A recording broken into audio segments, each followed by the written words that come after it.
In Washington, Toyota's president is coming to the United States, and he will answer more questions over the massive car recall and the problems with the gas pedals.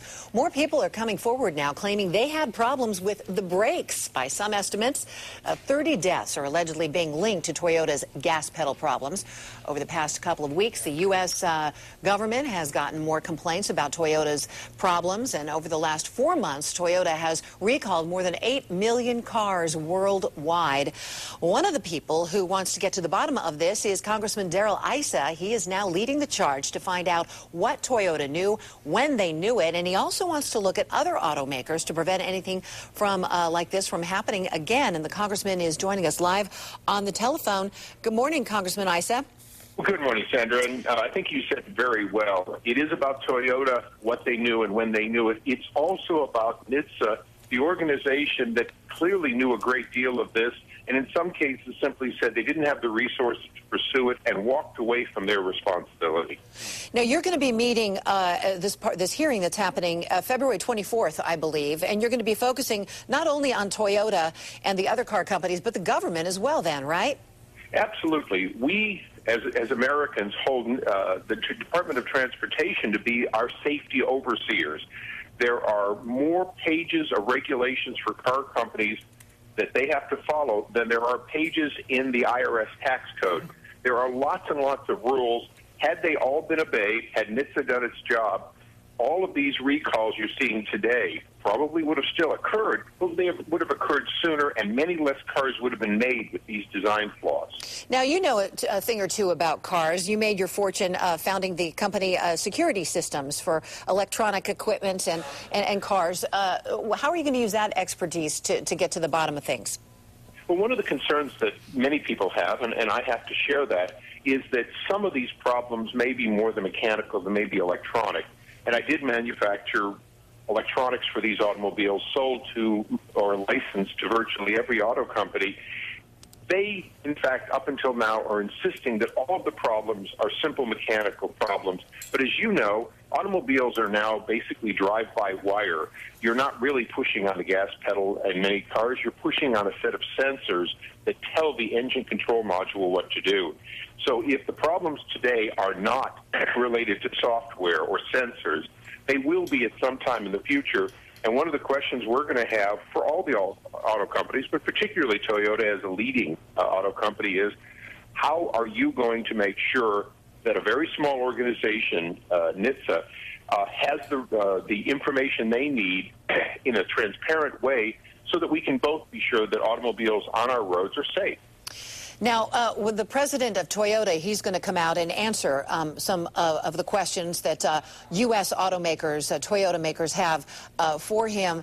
He really has a lot of explaining to do. It seems to me they couldn't have handled this situation any worse. You're absolutely right. There's no question that Toyota USA had a disconnect from Toyota Japan. As a result, for example, Priuses in both the U.S. and Japan continued to have these sort of phantom problems that were not being addressed. You understand, this is a company that makes extremely good cars. No one's doubting that. But just because you make extremely good cars doesn't believe that the law of unintended consequences, that sooner or later you will have a missed design flaw, is somehow going away. And that arrogance, that idea that because it's so good, we don't have to follow up on maybe 100 complaints in the U.S.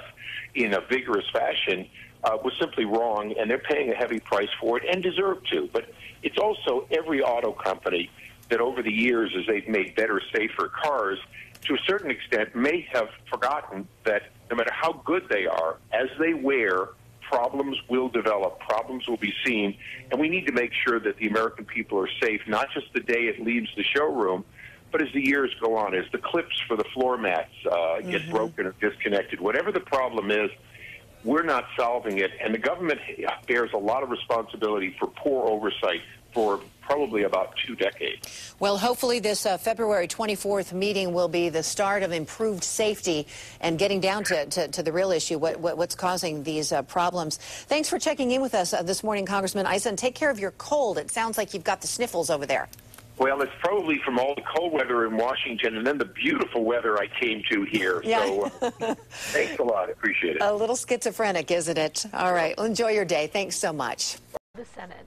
It's 6:33. Later today, Congressman Darrell Issa of Vista will tour the Toyota Carlsbad Parts and Service Center to see if dealerships are meeting their customers' recall needs. Issa's visit comes after the government announced it's begun investigating 34 deaths connected to Toyota's sudden acceleration problems, including the one last year in Santee. Toyota has recalled 8.5 million vehicles worldwide because of problems with acceleration and... Mark? Today, a local congressman is visiting the Toyota Carlsbad Parts and Service Center to see how dealerships are addressing the recent recalls. Representative Darrell Issa of Vista is the ranking member of the House Committee on Oversight and Government Reform. Next week, the committee is holding a hearing on whether Toyota gas pedals are putting the public at risk. Issa says that he wants to get a first-hand account of how local dealerships are responding to customers' questions about the safety of their vehicles. He says he's pursuing every available resource so that he can be better informed heading into the safety hearing. Meanwhile, complaints of deaths connected to sudden acceleration in Toyota vehicles have surged in recent weeks. According to new consumer data gathered by the government, the alleged death toll is now 34 in the past 10 years. Complaints about the Toyota Prius hybrid are also growing. They grew by nearly 1,000 in about a week. Toyota has recalled 8.5 million vehicles globally during the past 4 months because of problems with gas pedals, floor mats, and brakes. Now the automaker may offer incentives or increase the length of its warranties as it tries to recover from those recalls. In December. Local Congressman Darrell Issa will be touring the Toyota Carlsbad Parts and Service Center today. The move comes a week before a House committee hearing on whether Toyota gas pedals have put the public at risk. Congressman Issa plans to find out how the service center... All right, thanks, Nicole. Congressman Darrell Issa is planning to visit a North County Toyota dealership today to prepare for a congressional hearing on the company's massive recalls. Monica Dean is live in Carlsbad right now with more on what the congressman will be doing while he's there. Monica, good morning. Good morning, Marianne and Jason. Congressman Darrell Issa plans to be here this afternoon. Specifically, he'll be at the Parts and Service Center getting a first-hand look at how local dealerships are responding to a growing number of questions about vehicle safety. The Republican from Vista is the ranking member of the House committee that plans to begin hearings on the Toyota gas pedals next week. Toyota has recalled 8.5 million vehicles worldwide. The safety concerns include faulty brakes, steering, and floor mats. And now there are new complaints of deaths connected to the automaker's faulty gas pedals. According to the National Highway Traffic Safety Administration, the alleged death toll is now 34. The crashes are all blamed on sudden acceleration issues. The accidents happened since the year 2000. Congressman Issa says he wants to get a clear picture about what's being done to ensure the safety of Toyota owners and every driver in the United States. Toyota has also announced that its president will be answering more questions at a press conference scheduled for tomorrow. The company's leader has come under fire for being largely invisible since this crisis began. He also may appear before U.S. congressional hearings scheduled for later this month. That's the latest from Carlsbad. I'm Monica Dean, NBC 739.